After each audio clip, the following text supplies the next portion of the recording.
Welcome to Jordan's Vlog. For today's video, ituturo ko nga sa inyo yung mga tips guys kung paano kayo magustuhan ng babae. Ayan. Or paano kayo magustuhan ng crush nyo, diba? So ito guys, itong tips ko guys, syempre, based lang din to kapag ganito yung pinapakita sa'yo ng isang tao. Diba? So ito guys, kung naparito ka, parang para sa'yo na tong video na to. So, ito na nga, ituturo ko sa inyo yung tips na to.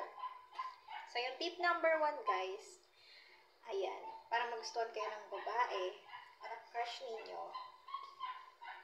So, syempre, kailangan maging gentleman kayo. Diba? So, yan yung pinakauna sa lahat. Maging gentleman ka. Yan. Para magustuhan ka ng babae. Bakit nga ba gentleman? Kasi yung pagiging gentleman, ayan, dyan makukuha yung loob ng isang babae para mapalapit siya sa'yo. O, diba? So, yun yung tip number 1 natin. Tip number 2 naman natin is kailangan maging decente ka. Ayun. So, kailangan maging formal ka. Hindi ka yung kumbaga balasubas kumilos, gano'n. Parang formal ka lang, ganyan. Ayos yung dating, hindi ka rin nahihiya. So, tama lang ba? Kumbaga, kalma ka lang. Kalmado ka, ganyan. So, pangatlo naman, syempre kailangan maging maayos tayo sa sarili. So, hindi naman kailangan na maging bongga ka. Kailangan na maging malinis ka. Ayos ka tingnan sa pananamit mo. So, yan. Yung nakaka-impress din. Isa pa sa nakaka-impress yan, guys. Ayan. So, pang-apat naman, guys, is kailangan palangiti ka.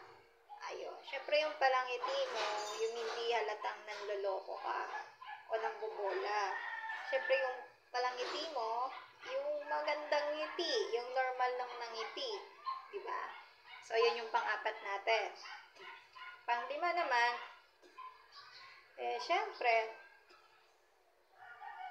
araw-araw ka makipagkilala sa kanya. Araw-araw mo siyang bisitahin, puntahan. Kung ayaw niya naman is, parang araw-araw lang na pinaparamdam mo na nandyan ka para sa kanya, na parang palagi ka lang nasa likod niya.